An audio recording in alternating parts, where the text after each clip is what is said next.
Vous êtes sur Zonar Télévision, mesdames, messieurs, bonjour à vous et bienvenue à suivre cette nouvelle édition de Zonar Actualité, ici présentée par Sylva Kanduki. Commençons ici en ville de Goma où a eu lieu le lancement ce mardi 5 novembre 2024 du mécanisme de vérification ad hoc renforcé dans le cadre du processus de Luanda conformément au dernier communiqué ressorti de la dernière réunion ministérielle entre la République démocratique du Congo et le Rwanda. Le ministre des Affaires étrangères des trois pays dont la RDC, le Rwanda et l'Angola qui assurent la médiation étaient présents. Suivez donc les détails de cette réunion. Ce mécanisme de vérification est composé de 18 officiers angolais, 3 officiers de liaison congolais et 3 officiers de liaison rwandais. Nous sommes ici pour qu'il y ait la paix, pour qu'il y ait le mécanisme de vérification du cessez-le-feu qui a été convenu le 4 août et qui doit être respecté. Nous, les Rwandais, sommes toujours engagés au processus de Luanda, a déclaré le ministre rwandais des Affaires étrangères à la fin de l'activité. Un membre de la société civile du Nord Kivu qui a pris part à cette réunion dit n'avoir pas été convaincu. Pour lui, les Rwandais devraient dire quand exactement et comment il va retirer ses troupes du sol congolais, mais le ministre rwandais n'a rien dit.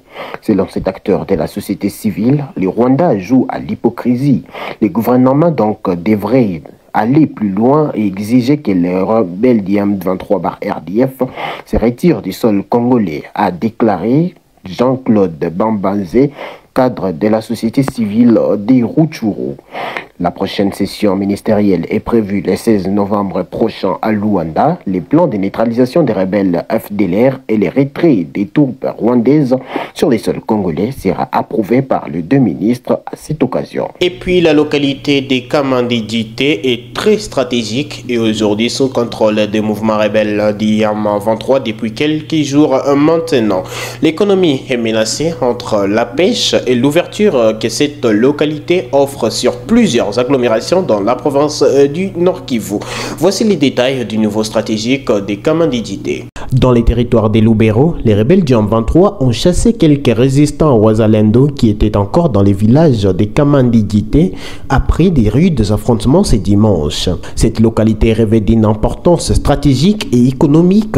L'occupation des Kamandidité et des Vichumbi dans les territoires des Lubero par les mouvements rebelles du M23 permet aux rebelles d'exercer une influence sur les contrôles du trafic sur les lacs Édouard et leur offre la possibilité de percevoir des taxes illégales sur les dizaines de milliers de pêcheurs.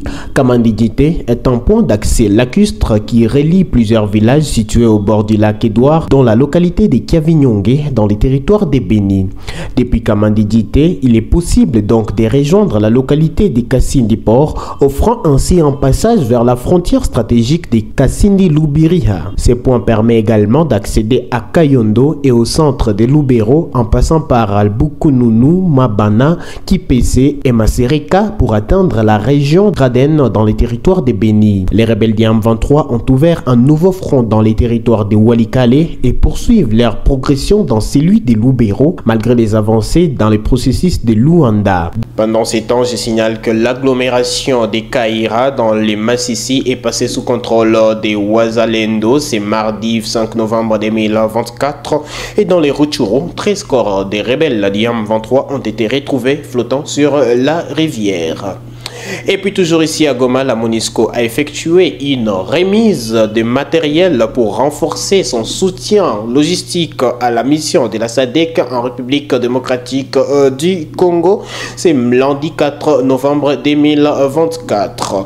Madame Marilyn Frou, chef de la représentante spéciale adjointe de la MONUSCO, a souligné que cette remise vise donc à appuyer la mission de la SADC dans ses opérations, dans la remise dans la mesure des ressources logistiques disponibles et du mandat de la MONUSCO. Suivez donc Madame Marilyn dans cet extrait. Aujourd'hui, je suis venue pour formaliser, en compagnie du commandant adjoint de la Force Médiatique, une donation logistique de 30 containers et une voiture blindée de la part de la MONUSCO Par ailleurs, nous lançons aujourd'hui la première série de formations aux officiers de Samediassi sur les questions de droits de l'homme, de droit international humanitaire, de protection de l'enfant, protection de civils, de conduite et discipline et autres.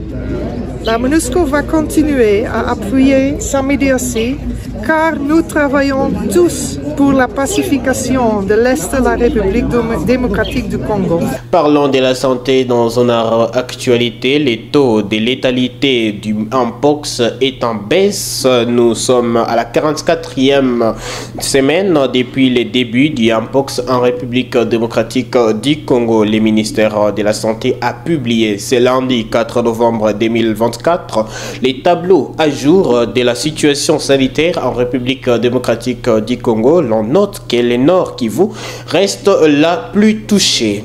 Voici donc les statistiques du ministère de la Santé. Les derniers tableaux présentés par le ministère de la Santé ce lundi 5 novembre 2024 pour la semaine 44 fait état de 1017 cas suspects, 45 cas confirmés, dont 40 cas au Nord Kivu, 16 décès parmi les cas suspects.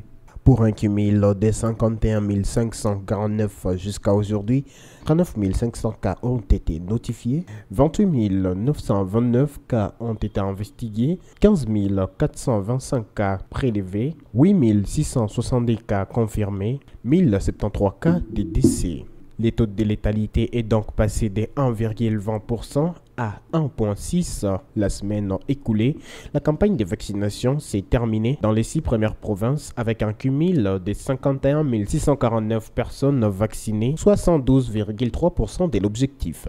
En sport, les Léopards de la République démocratique du Congo ont démarré depuis le dimanche 3 novembre la préparation de la double confrontation ce mois de novembre contre les Tchad en marge des éliminatoires de la 8e édition du championnat d'Afrique des Nations 2025. Voici les détails avec Réconfort Maïni. L'équipe nationale de la RDC a entamé dimanche 3 novembre dernier la préparation de la double confrontation contre les Tchad, qui fera suite des qualifications pour la 8e édition du championnat d'Afrique des Nations prévues en février 2025. Conduite par Otis Ngoma, sélectionneur national, l'équipe a effectué des séances d'entraînement le même dimanche, en présence notamment de quelques cadres comme Siadi Bagiou, Jonathan Ikangalombo ou Mercé Ngimbi. Une autre séance d'entraînement est effectuée ce lundi au stade des Martyrs. À en croire les programmes publiés par la Fédération congolaise de football association, l'objectif reste de faire des bons résultats en affrontant les Tchad pour valider la 7e participation à cette édition des Champs dont la phase finale sera co-organisée par Ouganda, le Kenya et la Tanzanie. Et ce sera donc tout pour cette production. Mesdames, Messieurs, merci à vous de nous avoir suivis jusqu'à la fin et à la prochaine.